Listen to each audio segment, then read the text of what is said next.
Bonjour tout le monde, bienvenue sur ma chaîne YouTube, ici Kim et aujourd'hui je vous retrouve pour une nouvelle vidéo comment.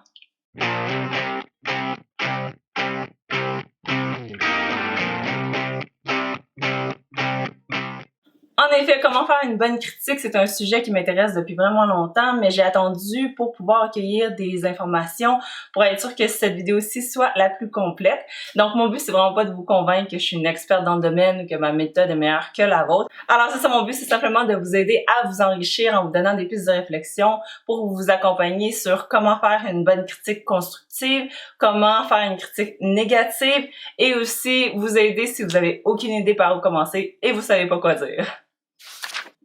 Au niveau des types de critiques, il y en aurait 3 grosses catégories. Donc, sans spoilers, ça c'est quand on veut rester en surface. Donc, on va parler du résumé, du genre, des personnages, ce à quoi s'attendre. Ensuite, il y a avec spoilers. Ça, c'est quand tu as envie d'échanger avec les personnes qui l'ont déjà lu sur des moments en particulier. Ou c'est aussi quand tu as l'impression que tu peux seulement critiquer comme il faut ce livre-là en pointant des exemples spécifiques. Là, on va y aller plus dans les spoilers, dans les exemples précis, dans les choses qui nous ont agacés. Et finalement, celle que je dirais plus professionnelle, c'est-à-dire qu'on va faire une analyse plus poussée, donc en profondeur. Souvent, ça va être pour un travail scolaire ou c'est si il y a matière à aller plus loin dans l'analyse et la réflexion.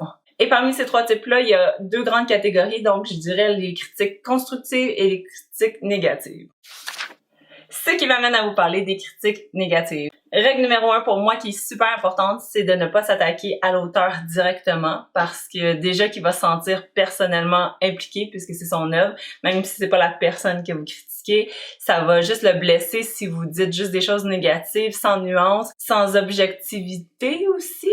C'est sûr qu'une critique personnelle de ton opinion, c'est pas objectif. Ce que je veux dire, c'est que selon moi, une bonne critique négative, c'est lorsqu'un auteur arrive à peut-être à la 2e écoute, quand il réécoute votre critique, il est capable de retirer quelque chose puis être d'accord avec vous sur des points que vous avez mentionnés. Alors, s'il vous plaît, pas de campagne de salissage parce que même si vous pensez que c'est la pire merde que vous avez jamais lue puis que vous comprenez pas comment quelqu'un a pu éditer ça, si vous le dites comme ça, direct sec, sans raison, sans explication, puis que vous avez simplement l'air de bâcher sur quelqu'un, vous risquez de passer pour un hater, puis les gens pourraient considérer votre avis comme même pas digne d'une vraie critique. Sans prétendre que vous l'avez aimé quand c'est pas le cas, ce que je dis, c'est de toujours rester respectueux dans vos propos, parce qu'il y a non seulement l'auteur-éditeur qui va regarder votre critique, mais il y a également le public. Si vous dites que c'est la pire marque que vous avez jamais lue puis que vous devriez pas lire ça, sans raison, sans détailler, sans justification, les gens qui l'ont lu puis qui l'ont aimé vont dire « Ok, là, on s'entend pas sur les mêmes choses, on n'a pas les mêmes goûts, je me désabonne. » Ce que je conseille de faire, c'est de choisir vos mots puis aller dans le sarcasme, au pire, puis de jouer sur le ton puis votre expression faciale. Quand vous voulez en dire long, mais que vous voulez que ça demeure respectueux, au pire, allez là-dedans. Par exemple, vous pouvez dire, si vous aimez les descriptions qui s'étirent sur 4-5 pages sur une bouilloire, vous allez aimer tel livre. Ça sonne moins sans équivoque, trop tranché. Comme ça, les personnes qui aiment ça, les longues descriptions ou les longs monologues, eux vont se sentir interpellés et vont dire « Ok, moi, je veux lire ce livre-là parce que ça correspond à mes goûts. » Fait que vous insultez pas leur goût précisément. Petite anecdote, à un moment donné, je me demandais, après avoir vu les critiques de d'autres collègues, si la mienne avait été trop gentille, trop douce, malgré que j'avais pas beaucoup aimé le livre. Et l'autrice m'avait dit, en rapport à ça, même si c'était pas son livre à elle, elle avait dit que c'était pas parce qu'on avait une voix qu'on était obligé de l'utiliser pour rabaisser les autres. Et ça m'est vraiment resté en tête. Parce que sur le coup, j'étais comme, j'aurais peut-être dû aller plus fort, utiliser des mots plus crunchy pour pouvoir pogner plus ou avoir plus d'impact. Mais avec le recul, je suis vraiment contente du travail que j'avais fait sur cette critique-là. Et même l'autrice de ce livre-là en question est venue me voir pour me dire qu'elle avait adoré ma critique, malgré qu'elle a été mitigée. Alors bref, si vous utilisez cette formule-là de dire si vous aimez telle chose, vous allez aimer ça, que ce soit positif ou négatif, ça va laisser la chance au public de se dire par eux-mêmes « Ok, moi j'aime ça, je vais aimer ça » ou « Non, moi j'aime vraiment pas ça de longues descriptions, c'est pas pour moi ce livre-là, je pense pas que je vais l'essayer. » Voilà! Dans une critique négative que j'avais faite sur Indiscrétion, j'avais vraiment pas beaucoup aimé ça, mais je l'avais tellement décortiqué, analysé en profondeur, puis j'avais tellement donné du contenu sur pourquoi je l'avais pas aimé, tout en soulignant les petits points que j'avais appréciés. Ça faisait en sorte que personne pouvait m'accuser de pas l'avoir lu jusqu'au bout, puis de pas avoir été clair dans qu'est-ce que j'avais pas aimé. Si vous lisez pas un livre jusqu'au bout, c'est important de le mentionner évidemment. Je pense que le geste va parler de lui-même, mais pour pas que les gens restent trop sur l'impression que votre critique est pas assez complète, je vous conseillerais de vraiment bien justifier les raisons pour lesquelles vous avez arrêté.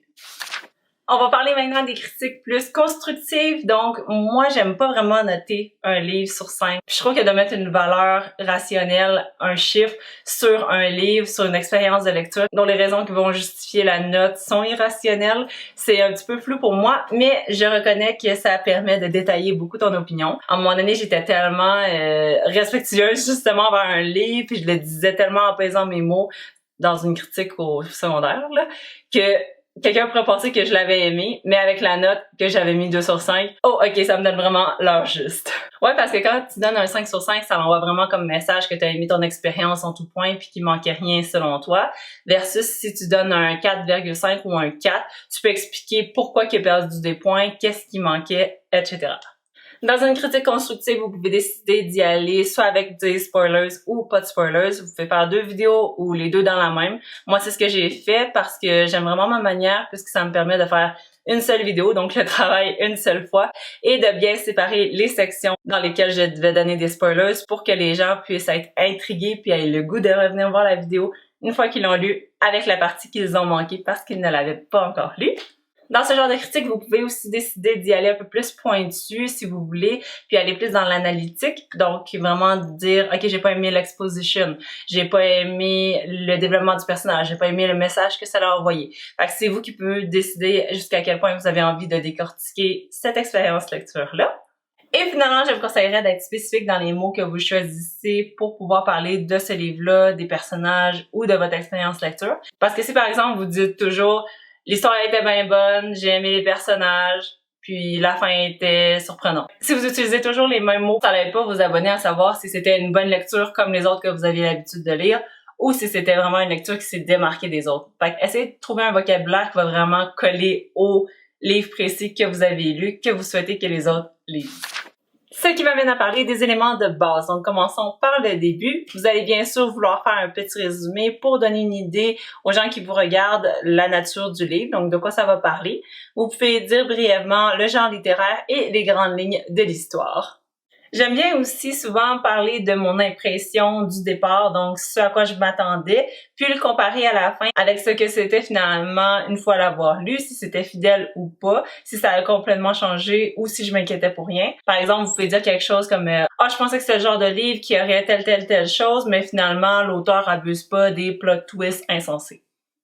Ce qui m'amène à vous parler du public cible. Donc, il faut pas oublier que chaque livre trouve son public. Et si c'est pas dans vos goûts habituels, le mentionner. Par exemple, si je fais une critique d'un livre d'horreur ou historique ou fantastique, je le dis d'emblée que moi, c'est pas le genre que je lis le plus souvent d'habitude. Donc, ma critique va donner une idée aux gens qui en lisent vraiment beaucoup, si je suis très connaisseuse ou pas dans le domaine.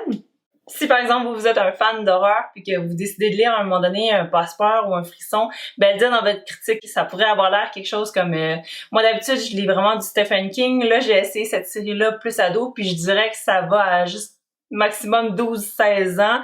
Fait que si vous cherchez quelque chose de plus hardcore, peut-être pas essayer ça. Par contre, si vous êtes débutant dans ce genre-là, je vous le recommande pour commencer doucement parce que on est vraiment très bien introduit au climat et à l'ambiance de terreur.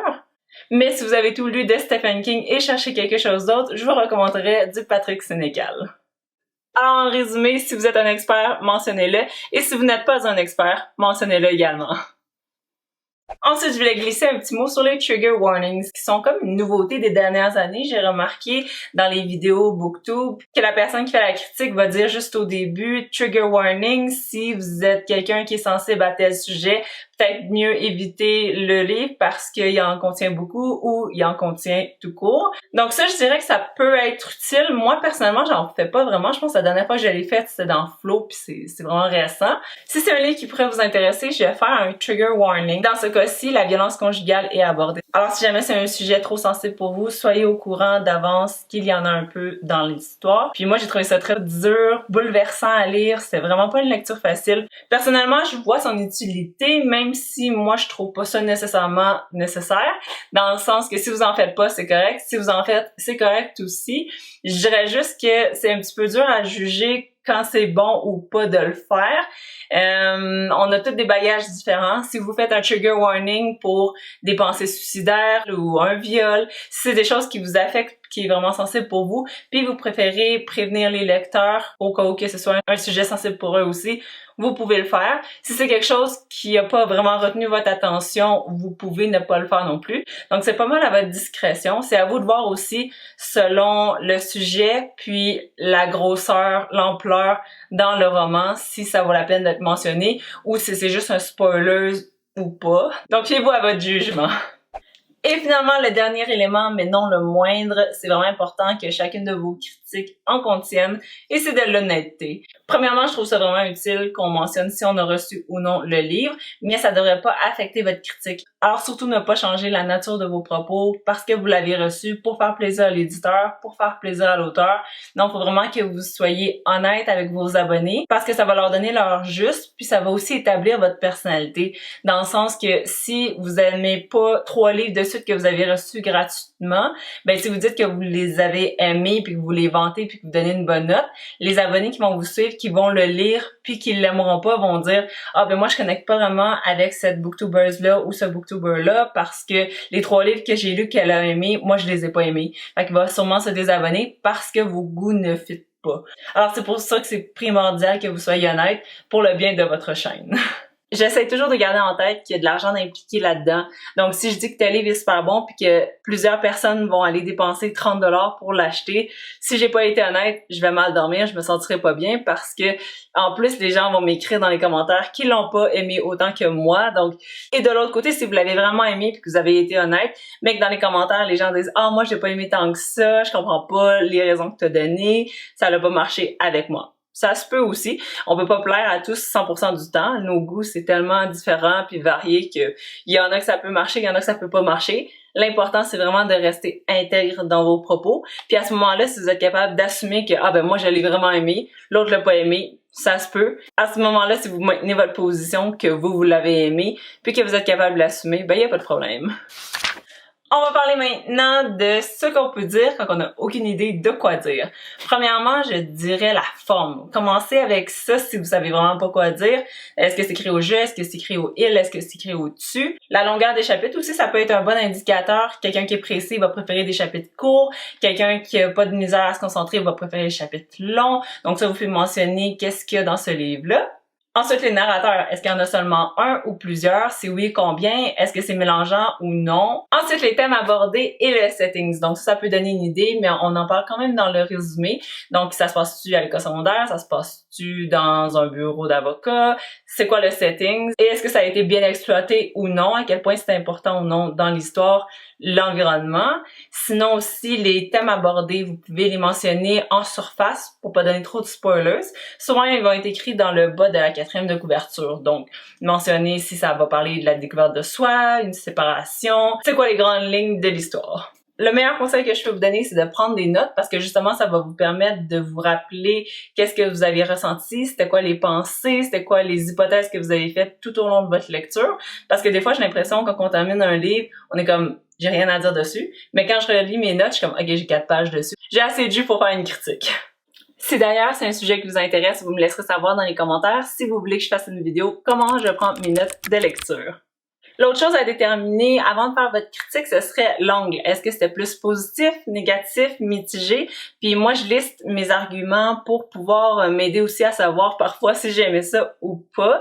Puis vraiment l'expliquer dans un ordre logique, stratégique. Alors si par exemple votre critique est plus positive mais que vous avez 2 éléments que vous avez trouvé plus négatifs, si vous commencez par ceux-là, ça va comme pas donner le goût à votre auditoire de le lire, puis il comprendra pas pourquoi vous avez commencé par ça si vous l'avez aimé finalement. Fait que l'ordre a quand même une importance, je dirais. C'est peut-être un nitpick trop pointueux, mais il me semble que j'avais vu ça au secondaire quand on écrivait nos rapports de lecture. Donc on commençait avec les arguments qui défendaient vraiment notre position, puis terminait avec ceux inverses, juste pour rendre notre critique plus complète, mais ça devait pas la définir.